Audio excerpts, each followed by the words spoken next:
ആ കൊടുംവനത്തിൽപ്പെട്ട് ഇവർക്ക് വഴികളൊന്നും തിക്തമാവാതെ നിൽക്കുന്ന അവസ്ഥയിൽ എവിടുന്നോ വന്ന അദൃശ്യതയിൽ നിന്ന് വന്ന രണ്ട് സ്ത്രീ രൂപങ്ങൾ ഇപ്പോൾ യാത്ര പുറപ്പെട്ടു കഴിഞ്ഞാൽ ഇവിടെ ജന്തുക്കളൊക്കെ ഉണ്ട്, സിംഹം തുടങ്ങിയിട്ടുള്ള ഹിംസ്ര ജന്തുക്കളൊക്കെ ധാരാളമുണ്ട്. അതുകൊണ്ട് ഇപ്പോൾ ഉള്ള യാത്ര അപകടകരമായിരിക്കും. ഉപ്പമാടം എന്ന് പറഞ്ഞ സ്ഥാനത്ത് അവർ കണ്ടത് വലിയ മണിമാളികയായിട്ട് അവർക്ക് കണ്ടത്. അവരുടെ വൈകുന്നേരത്തെ സന്ധ്യാവന്തനാദി കർമ്മങ്ങളൊക്കെ കഴിഞ്ഞ് ആഹാരാദികളൊക്കെ കഴിഞ്ഞ് ഈ സ്ത്രീകളും ഈ സുന്ദരിമാരായിട്ടുള്ള സ്ത്രീകളും ഇവരുടെ മുറികളിലേക്ക് സുഹൃത്തായിട്ടുള്ള ആളുടെ കയ്യിൽ എപ്പോഴും ദേവീ മഹാത്മ്യത്തിൻ്റെ ഒരു പുസ്തകം അദ്ദേഹം എപ്പോഴും കൂടുതലും ഉറക്കത്തിലൊക്കെ കരുതുന്ന ഒരു സമ്പ്രദായം അദ്ദേഹത്തിനുണ്ടായിരുന്നു. ആ സ്ത്രീ പറഞ്ഞു, ഇതെന്തിനാ ഇങ്ങനെ, ഈ സമയത്തിനെങ്കിലും ഇതൊന്ന് ഒഴിവാക്കിക്കൂടെ എന്ന് ചോദിച്ചപ്പോൾ ആ ചോദ്യം കേട്ടപ്പോൾ തന്നെ ഇദ്ദേഹത്തിന് ഒരു മണത്തു. അദ്ദേഹം എല്ലുകൾ കടിച്ചു മുറിക്കുന്ന ശബ്ദങ്ങളും ആർത്തനാദങ്ങളും ഒക്കെ കേൾക്കാനുള്ള ഇട വന്നു. രാവിലെ ഉണർന്ന് നോക്കുമ്പോൾ അല്ലെങ്കിൽ വെളിച്ചമായിട്ട് നോക്കുന്ന സമയത്ത് ഇദ്ദേഹത്തിൻ്റെ സ്ഥിതി എന്താണെന്ന് വെച്ചാൽ ഒരു വലിയ കരിമ്പനയുടെ മുകളിൽ ഇരിക്കുന്നതായിട്ടാണ് കാണാൻ സാധിച്ചത്. ഈ വലിയ മണിമാളികയായിട്ട് തോന്നിയ ഈ ഒരു ഇത് ഒരു കരിമ്പനയായിരുന്നു. അതിൻ്റെ മുകളിൽ നിന്ന് ഒരു വിധം താഴേക്ക് ഇറങ്ങി വന്ന് നോക്കിയപ്പോൾ ഭട്ടതിരിപ്പാടിൻ്റെ അവശിഷ്ടങ്ങളെല്ലാം താഴെ കാണുകയും. ഇന്ന് അബാഗ്മിയോടൊപ്പം പുതിയൊരു അതിഥിയാണുള്ളത്, സൂര്യൻ ജയസൂര്യൻ ഭട്ടതിരിപ്പാട്. നമസ്കാരം തിരുമേനി. നമസ്കാരം. കാലടിമനയിലെ സൂര്യൻ ജയസൂര്യൻ ഭട്ടതിരിപ്പാട്. കാലടിമനയും അല്ലെങ്കിൽ സൂര്യകാലടിമനയും അങ്ങയുടെ പേരുമായി തന്നെ ഒരുപാട് ബന്ധങ്ങളുണ്ട്. എല്ലായിടത്തും ഒരു സൂര്യൻ, എന്തുകൊണ്ടാണ് അങ്ങനെ വരുന്നത്? ഒരു കാലഘട്ടത്തിൽ കാലടിമന എന്ന് മാത്രമായിരുന്നു പൊതുവെ എല്ലാവർക്കും അറിയപ്പെട്ടിരുന്നത്. ഇപ്പോഴും റവന്യൂ റെക്കോർഡ്സിലൊക്കെ കാലടിമന തന്നെയാണ് ഇപ്പോഴും പറയുന്നത്. ഓരോ പഴയ റോഡുകളുടെയൊക്കെ പേര് കാലടിമന ജാത്തോളം റോഡ് എന്നൊക്കെയാണ്. അപ്പം അങ്ങനെ ഒരു പറയാൻ കാരണം ഒരു തലമുറയിൽ ഏത് തലമുറയിൽ നിന്നോ എന്നൊന്നും നമുക്ക് പറയാൻ പറ്റുന്നില്ല. ഒരു കാലഘട്ടത്തിൽ ഒരു കഥയുമായിട്ട് അത് പറയേണ്ടി വരും. ഒരു കാലഘട്ടത്തിലെ അല്ലെങ്കിൽ കാരണവരായിട്ടുള്ള ഒരു ഭട്ടതിരിപ്പാട്, ആ കുടുംബത്തിലെ ഒരു ഭട്ടതിരിപ്പാടും അദ്ദേഹത്തിൻ്റെ സുഹൃത്തുമായിട്ട് തൃശ്ശൂർ പൂരം കാണാൻ പോവുകയും, അപ്പോൾ അന്നത്തെ കാലത്ത് വാഹന സൗകര്യങ്ങളൊന്നുമില്ല, നടന്നു വേണം പോവാൻ. അങ്ങനെ പോകുന്ന വഴിക്ക് ഒരു കൊടും വനത്തിൽ പെട്ടുപോയി ഇവർ. ആ കൊടും വനത്തിൽപ്പെട്ട് ഇവർക്ക് വഴികളൊന്നും തിക്തമാവാതെ നിൽക്കുന്ന അവസ്ഥയിൽ എവിടുന്നോ വന്ന അദൃശ്യതയിൽ നിന്ന് വന്ന രണ്ട് സ്ത്രീ രൂപങ്ങൾ, അവർ സുന്ദരിമാരായിട്ടുള്ള രണ്ട് സ്ത്രീകൾ വരികയും അവർ തിരുമേനിമാരെ കണ്ട് എങ്ങോട്ടാണ് യാത്ര, ഇപ്പോൾ യാത്ര പുറപ്പെട്ടു കഴിഞ്ഞാൽ ഇവിടെ ജന്തുക്കളൊക്കെ ഉണ്ട്, സിംഹം തുടങ്ങിയിട്ടുള്ള ഹിംസ്ര ജന്തുക്കളൊക്കെ ധാരാളമുണ്ട്. അതുകൊണ്ട് ഇപ്പോൾ ഉള്ള യാത്ര അപകടകരമായിരിക്കും. അതുകൊണ്ട് ഞങ്ങളുടെ കുപ്പമാടത്തിലേക്ക് വന്ന് താമസിച്ച് ഇന്ന് അന്തി ഉറങ്ങി നാളെ രാവിലെ പുലർന്ന് യാത്രയാവാം, അതിനുള്ള സൗകര്യങ്ങൾ ഞങ്ങൾ ഒരുക്കാം എന്ന് പറഞ്ഞ് ഇവർക്ക് വേറൊരു ഗത്യന്തരമില്ലാതെ വേറെ മാർഗമൊന്നുമില്ലാതെ ഇത് തന്നെ എന്നുള്ള ഇതിൽ നേരെ അവരുടെ കൂടെ പോവുകയും കുപ്പമാടം എന്ന് പറഞ്ഞ സ്ഥാനത്ത് അവർ കണ്ടത് വലിയ മണിമാളികയായിട്ട് അവർക്ക് കണ്ടത്.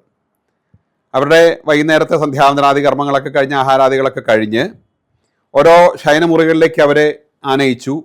അതോടൊപ്പം ഈ സ്ത്രീകളും ഈ സുന്ദരിമാരായിട്ടുള്ള സ്ത്രീകളും ഇവരുടെ മുറികളിലേക്ക് കയറി വന്ന് സുഹൃത്തായിട്ടുള്ള ആളുടെ കയ്യിൽ എപ്പോഴും ദേവീ മഹാത്മ്യത്തിൻ്റെ ഒരു പുസ്തകം അദ്ദേഹം എപ്പോഴും കൂടുതലും ഉറക്കത്തിലൊക്കെ കരുതുന്ന ഒരു സമ്പ്രദായം അദ്ദേഹത്തിനുണ്ടായിരുന്നു.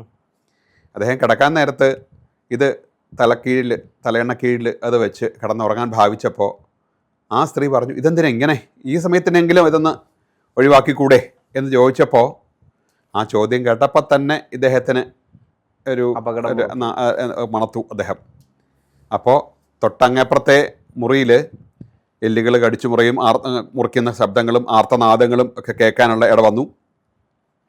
എങ്ങനെയും അദ്ദേഹം വെളുപ്പാക്കി ഇത് ഈ ദേവീ മഹാത്മ്യം ഹൃദയത്തോട് ചേർത്ത് വെച്ച് ദേവിയെ ഭജിച്ച് ഒരു വിധം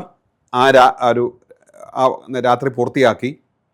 രാവിലെ ഉണർന്ന് നോക്കുമ്പോൾ അല്ലെങ്കിൽ വെളിച്ചമായിട്ട് നോക്കുന്ന സമയത്ത് ഇദ്ദേഹത്തിൻ്റെ സ്ഥിതി എന്താണെന്ന് വെച്ചാൽ ഒരു വലിയ കരിമ്പനയുടെ മുകളിൽ ഇരിക്കുന്നതായിട്ടാണ് കാണാൻ സാധിച്ചത്. അദ്ദേഹത്തിന് ഈ വലിയ മണിമാളികയായിട്ട് തോന്നിയ ഈ ഒരു ഇത് ഒരു കരിമ്പനയായിരുന്നു. അതിൻ്റെ മുകളിൽ നിന്ന് ഒരു വിധം താഴേക്ക് ഇറങ്ങി വന്ന് നോക്കിയപ്പോൾ ഭട്ടതിരിപ്പാടിൻ്റെ അവശിഷ്ടങ്ങളെല്ലാം താഴെ കാണുകയും വേഗം തൃശ്ശൂർ പൂരത്തിനൊന്നും പോവാതെ നേരെ ഇല്ലത്തേക്ക് തന്നെ തിരിച്ചുപോയി ഉണ്ടായ സംഭവങ്ങളൊക്കെ മരിച്ച ഭട്ടതിരിപ്പാടിൻ്റെ ഭാര്യ അന്ന് പൂർണ്ണ ഗർഭിണിയും കൂടിയായിരുന്നു ആ അമ്മ. ഇതെല്ലാം വിവരങ്ങളെല്ലാം പറഞ്ഞു. കാലക്രമത്തിൽ പ്രസവിച്ച് ഒരു ആൺകുട്ടിയുണ്ടായി. അദ്ദേഹത്തിന് ഒരു വിവരം വെച്ച സമയത്ത് എന്താണ് എൻ്റെ അച്ഛൻ മരിക്കാനുള്ള കാരണം എന്താണെന്ന് ചോദിച്ചു അമ്മയോട്. അമ്മ നടന്ന സംഗതികളെല്ലാം വ്യക്തമാക്കി പറഞ്ഞു കൊടുത്തു മകന്. പിന്നെ അവൻ്റെ ആ ഒരു കുട്ടിയുടെ ജീവിത ഉദ്ദേശം തന്നെ ഈ കൊന്നത് യക്ഷിയാണെന്നും പിൻകാലങ്ങളിൽ മനസ്സിലായി. പിതാവിനെ കൊന്ന ആ യക്ഷിയെ, അത് അന്ന് നമ്മൾ ആ യക്ഷിയെ പിന്നെ ഇല്ലാതാക്കാനായിട്ടുള്ള ശ്രമമായിരുന്നു അദ്ദേഹത്തിൻ്റെ. ആ ജീവിത ലക്ഷ്യം തന്നെ അദ്ദേഹം അതാണ് പ്രാധാന്യം കൊടുത്തതും. അത് പ്രകാരം എന്ത് വേണം എന്ന് ആലോചിച്ച് അവസാന വാക്ക് കണ്ടത് സൂര്യനെ തന്നെയായിരുന്നു. ലോകത്തിൻ്റെ തന്നെ പ്രകാശമായിട്ടുള്ള, അല്ലെങ്കിൽ അതിനെ നിയന്ത്രിക്കുന്ന ആ ഒരു വലിയൊരു ശക്തിയെ, ആ സ്രോതസ്സിനെ തന്നെ ശരണം പ്രാപിച്ച് അദ്ദേഹം 41 ദിവസം എന്നാണ് പറയുന്നത് ഇതിനകത്ത്, വെള്ളത്തിനടിയിൽ കടന്ന് സൂര്യനെ ഉപാസിച്ച് അവസാനം സൂര്യൻ പ്രത്യക്ഷപ്പെട്ട് ഒരു ഗ്രന്ഥം കൊടുത്തു. ഇതിൽ പറഞ്ഞ പ്രകാരം എന്താ വെച്ചാൽ ചെയ്തോളൂ എന്നും പറഞ്ഞ് ഇദ്ദേഹം അന്തർധാനം ചെയ്യുകയും ചെയ്തു. ഇങ്ങനെ ഉള്ള ഈ ഒരു അനുഗ്രഹത്തെ ഈ ഗ്രന്ഥം കൊടുത്തതിന് ശേഷമാണ് ഈ സൂര്യൻ എന്നുള്ള പേരിന് ഈ പല തലമുറക്കാർക്കൊക്കെ തന്നെ വരാൻ കാരണം അതാണ്. അതോടൊപ്പം ആ ഒരു പ്രത്യേകിച്ച് രണ്ടാമത്തെ ആൺസന്താനം വരുമ്പോൾ പൂർണ്ണമായിട്ടും സൂര്യനും, മറ്റേത് മുത്തശ്ശൻ്റെ സാധാരണ ആദ്യം ജനിക്കുന്ന ആൺകുട്ടിയാണെങ്കിൽ പിതാവിൻ്റെ അച്ഛൻ്റെ പേര് ഇടണം. ഇതാണ് സാധാരണ നമ്മുടെയൊക്കെ ഹൈന്ദവ ഒരു രീതി. അതാണ് ഇവിടെ ആ പേരോടൊപ്പം തന്നെ ഈ സൂര്യൻ എന്നുള്ള പേരും കൂടി അതിനോടൊപ്പം ഉണ്ടാവും. രണ്ടാമത്തെ ആൺകുട്ടിയാണെങ്കിൽ അതിന് സൂര്യൻ മാത്രമായിരിക്കും. പിന്നെ അങ്ങോട്ട് അന്നത്തെ കാലത്ത് 1 2 അങ്ങനെയുള്ളൊരു കാലം അല്ലല്ലോ. ആ ഒരു സന്തതി പരമ്പരകൾ ആകാവുന്നിടത്തോളം ഭഗവാൻ തരുന്നു, അല്ലെങ്കിൽ അതൊരു അനുഗ്രഹം ആയിട്ട് തന്നെയാണ്. അപ്പോൾ പെൺകുട്ടികളാണെങ്കിൽ അത് നേരെ തിരിച്ചുണ്ടാവും. മുത്തശ്ശിയുടെ അല്ലെങ്കിൽ ആ അച്ഛൻ്റെയാണ് ഇടുന്നതെങ്കിൽ എനിക്കൊരു ആൺകുട്ടി ഉണ്ടായപ്പോൾ എനിക്ക് മൂത്ത ആൺകുട്ടിയാണ്, അയാളുടെ പേര് സൂര്യൻ എന്നാണ് എൻ്റെ അച്ഛൻ്റെ പേരായിട്ടത്. ഇനി രണ്ടാമതും ആൺകുട്ടി ആയിരുന്നു എങ്കിൽ, പെൺകുട്ടിയാണിപ്പോൾ, ആൺകുട്ടി ആയിരുന്നു എങ്കിൽ അതിനും സൂര്യൻ തന്നെ ആയേനെ. ഇപ്പം രണ്ടും ഇത് ആയി പോകും. ഇതിന് ചില പൊതുവായിട്ടുള്ള നിയമങ്ങൾക്കൊക്കെ വ്യത്യാസമാണ്. പെൺകുട്ടിയാണെങ്കിൽ അമ്മയുടെ പേരായിട്ടുണ്ടത്. അതുകൊണ്ട് രണ്ടാമത്തെ അത് ആദ്യമായിട്ടുണ്ടായ പെൺകുട്ടി ആയതുകൊണ്ട് എൻ്റെ അമ്മയുടെ പേര് തന്നെ ഉമാദേവിയും തന്നെയാണ് ആ പേരിട്ടത്. അങ്ങനെ പറഞ്ഞതിന് പ്രകാരം ചെയ്യൂ എന്ന് പറഞ്ഞ് സൂര്യൻ അന്തർധാനം ചെയ്യുകയും പിന്നെ അദ്ദേഹം പ്രശസ്തനായിട്ടുള്ള ഒരു മന്ത്രവാദിയായിട്ട് പരിണമിക്കുകയാണ് ചെയ്തത്. ഒന്നാമതേ ഇത് ഒരു മന്ത്രവാദ കുടുംബമായിട്ടാണ് പണ്ട് മുതലേ കേട്ടിട്ടുള്ളത്, അല്ലെങ്കിൽ മനസ്സിലാക്കിയിട്ട് എല്ലാവർക്കും അറിയാവുന്നത് അങ്ങനെയാണ്. ഇതും കൂടി ആയപ്പോഴത്തേക്കും പരശുരാമന്റെ സൃഷ്ടിയില് 6 കുടുംബങ്ങളിൽ ഒന്നാണ് അതിലൊന്നാണ് ഇത്. കകാരത്തിലുള്ള ഇപ്പോൾ 5 കുടുംബമേ ഉള്ളൂ. കകാരം എന്ന് പറയുമ്പോൾ കായിൽ തുടങ്ങുന്ന ആ ഇല്ല പേരിൻ്റെ ഒരിക്കലും കുടുംബത്തിനല്ല, വ്യക്തിക്കല്ല പ്രാധാന്യം, ആ കുടുംബത്തിനും പാരമ്പര്യത്തിനുമാണ് പ്രാധാന്യം എപ്പോഴും. ഇപ്പോൾ എവിടുത്തെയാ ചോദിച്ചു കഴിഞ്ഞാൽ കാലടി ഭട്ടതിരി ഇന്ന് പൊതുവായിട്ടുള്ള ഒരു പേരിലാണ് നമ്മളെയൊക്കെ അറിയപ്പെടുന്നത്. പിന്നെ രണ്ടാമത് ചോദിക്കുമ്പോൾ അതിലാരാ എന്നൊരു ചോദ്യം വരുന്നത് രണ്ടാമതേ ഉള്ളൂ. പണ്ടൊക്കെ അങ്ങനെയായിരുന്നു, ഒരു ഇല്ലപ്പേരിനാണ് പ്രാധാന്യം. ഒരുപാട് ഇല്ലങ്ങളുണ്ടോ അറിയപ്പെടുന്ന? ഇല്ല, ഇങ്ങനെ മന്ത്രവാദ പരമ്പരയിലില്ല.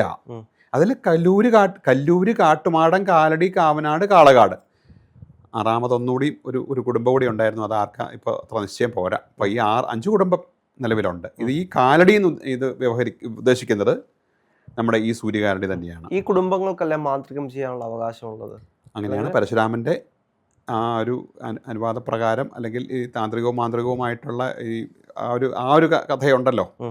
ആ ഒരു ശാപത്തിന് ശേഷം പിന്നെ അങ്ങോട്ട് ബ്രാഹ്മണരെ കൊന്ന് അങ്ങനെ ഒരു കഥകളൊക്കെ ഉണ്ടല്ലോ. അതിനുശേഷം അദ്ദേഹത്തിൻ്റെ പറഞ്ഞതിന് പ്രകാരമാണല്ലോ ക്ഷേത്രാചാരങ്ങളും ഒക്കെ തന്നെ ആ ഒരു ശൈലിയിലേക്കാണല്ലോ പിന്നെ വന്നത്. അപ്പോൾ അങ്ങനെ ഇദ്ദേഹമാണ് അതിൻ്റെ ഇത് പരശുരാമനാണ് ഇതിൻ്റെയൊക്കെ അടിസ്ഥാനം. അതിനുശേഷമല്ലേ ആ തലമുറയിൽ സൂര്യനെ പ്രത്യക്ഷപ്പെടുത്തുന്നതും ഈ ഒരു ശാപത്തിൻ്റെ കഥ വരുന്നതും? കാലടിമണിക്ക് ശേഷമല്ലേ സൂര്യകാലടിമന?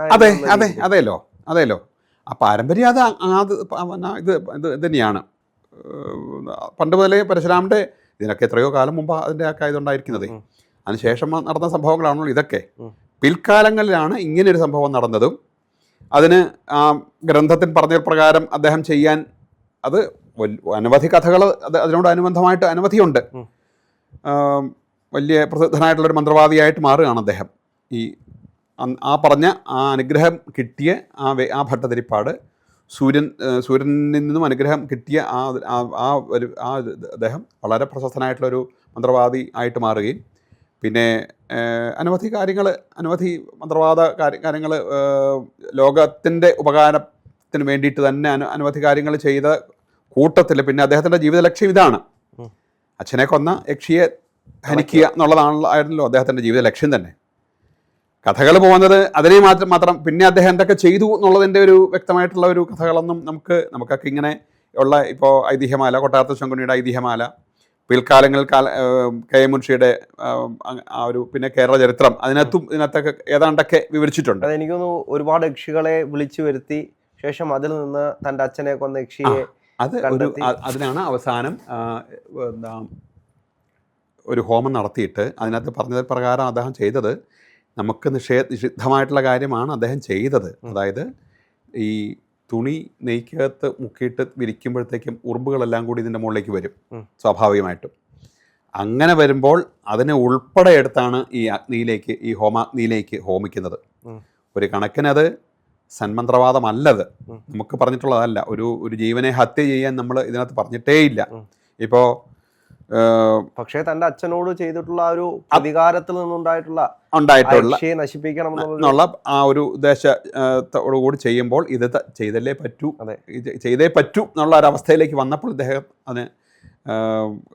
അതിനൊക്കെ ഒരു കാരണമായി എന്ന് മാത്രമേ ഉള്ളൂ. അദ്ദേഹം അത് ചെയ്തു. ആ ഹോമം നടക്കുന്ന സമയത്താണ് ഓരോ യക്ഷികളായിട്ട് വന്ന് നീയാണോ എൻ്റെ അച്ഛനെ കൊന്നേ എന്ന് ചോദിക്കും. പല അനവധി ആൾക്കാരിങ്ങനെ വന്നു അവരെയൊക്കെ വിളക്കും അഗ്നിയും സാക്ഷിയാക്കി സത്യം ചെയ്യിച്ച് പറഞ്ഞു വിടും. അവസാനം വന്ന യക്ഷി പറഞ്ഞു ഞാനാണ് എന്ന് പറഞ്ഞു. എന്നാൽ ഞാൻ നിന്നെ ഹോമിക്കാൻ പോവുകയാണ് എന്ന് പറഞ്ഞു. എന്നെ ഹോമിച്ചാൽ ഇന്നേക്ക് 41-ാം നാൾ മൂത്രശങ്ക മുട്ടി മരിക്കും എന്നൊരു ശാപം കൂടി ഇവർ കൊടുത്തു. ഹോമിക്കുന്നുള്ളത് ഉറപ്പ്, ഇല്ലാതാക്കും എന്നുള്ളത് ഉറപ്പാണ്. ശാപമോക്ഷം ചോദിച്ചപ്പോഴാണ് ഇവർ പറഞ്ഞത് ആ സമയത്ത് തിരുവാലൂർ ക്ഷേത്രത്തിൽ പോയി ദർശനം നടത്തിയാൽ ഈ 41-നകം ഈ പറഞ്ഞ ആ സമയത്തിനുള്ളിൽ തിരുവാലൂർ ക്ഷേത്രത്തിൽ പോയി ദർശനം നടത്തിയാൽ ഇതിനൊരു പരിഹാരമാകും എന്ന് പറഞ്ഞ് ഹോമിക്കുകയും ചെയ്തു, ഇല്ലാതാക്കി. പിന്നെ പറയുന്നത് ഈ 41-ാം പക്കം ഉണ്ടായിട്ടുള്ള കാര്യങ്ങളാണ്. ഒരു വിധം അദ്ദേഹം ഈ തിരുവാലൂർ ക്ഷേത്രത്തിൽ എത്തി. അപ്പോൾ ഇദ്ദേഹം എത്തുന്നതിന് മുൻപ് തന്നെ അവിടുത്തെ മേൽശാന്തിക്ക് ഒരു അശരീരി ഉണ്ടായി പോലും. ഇവിടെ ഒരു അകാല മരണം ഉണ്ടാവും, ദുരന്ത മരണം സംഭവിക്കും, എത്രയും വേഗം പൂജ കഴിച്ച് നടയടച്ച് പോകണം എന്ന് അദ്ദേഹത്തിന് ഒരു അശരീരി കേൾക്കുകയൊക്കെ ഉണ്ടായി. ഇദ്ദേഹം വന്നപ്പോൾ നടയടച്ചിട്ടൊന്നുമില്ല. കുളത്തിൽ തൊട്ട് മുമ്പിൽ തന്നെ ഒരു കുളമുണ്ടായിരുന്നു. ആ കുളത്തിൽ കുളിച്ച് സ്നാനം പഞ്ചവിധം എന്നൊക്കെ ഒരു ഇതൊക്കെ ഉണ്ടല്ലോ, കുളിച്ച് ശുദ്ധത്തോടു കൂടി അകത്ത് കയറാൻ നമുക്ക് അനുവാദമുള്ളൂ. അങ്ങനെ കുളത്തിൽ കുളിച്ച് തിരിച്ച് വരുന്ന ആ പടികൾ കയറി വരുന്ന സമയത്ത് മൂത്രത്തിനുള്ളൊരു ശങ്ക തോന്നുകയും തിരിച്ചിറങ്ങി. അങ്ങനെ ശങ്ക തോന്നുന്ന സമയത്ത് ഒരിക്കലും ദർശനം പാടില്ല എന്നും വിധി. ഇദ്ദേഹം തിരിച്ചിറങ്ങി വീണ്ടും ഇതൊക്കെ പൂർത്തിയാക്കി വീണ്ടും ആദ്യമേ കുളിച്ച് ഇതിങ്ങനെ പലവട്ടം നടന്ന് അവിടെ കടന്ന് ആർത്തനാളത്തോടുകൂടി തന്നെ അവിടെ കടിച്ചു തൂങ്ങി, നാരായത്തെ കടിച്ചു തൂങ്ങി, ഉപ്പൂറ്റി കുത്തിച്ചാടി നാരായത്തെ കടിച്ചു തൂങ്ങി അവിടെ മരണം സംഭവിക്കുകയായിരുന്നു. ആ മരണസമയത്ത് ഇദ്ദേഹം വിളിച്ച് ചോദിച്ചു, ഭഗവാന് ഞാൻ എന്ത് തെറ്റാ ചെയ്തേ? എൻ്റെ അച്ഛനെ കൊന്ന ആ യക്ഷിയെ ഹനിക്കുക എൻ്റെ കർത്തവ്യമായിരുന്നു, എൻ്റെ ലക്ഷ്യം അതായിരുന്നു. ഞാൻ ആ ലക്ഷ്യത്തെ ചെയ്തു, അതിലപ്പുറം ഞാൻ വേറെന്താ ചെയ്തേ? അപ്പോഴാണ് മറ്റൊരു അശരീരി ഇത് സൂര്യകാരടി തന്നെ ചെയ്യണം, കാരടിപ്പട്ടതിരി തന്നെ ചെയ്യണം എന്ന് അതിനകത്ത് പറഞ്ഞിട്ടുണ്ടോ എന്നൊരു ചോദ്യം കൂടി. ഏതാ ഗ്രന്ഥത്തിനകത്ത് പറഞ്ഞോ? ഇതാര് പറഞ്ഞു അറിയില്ല. അങ്ങനെ ആ മരണം അവിടെ സംഭവിച്ചു.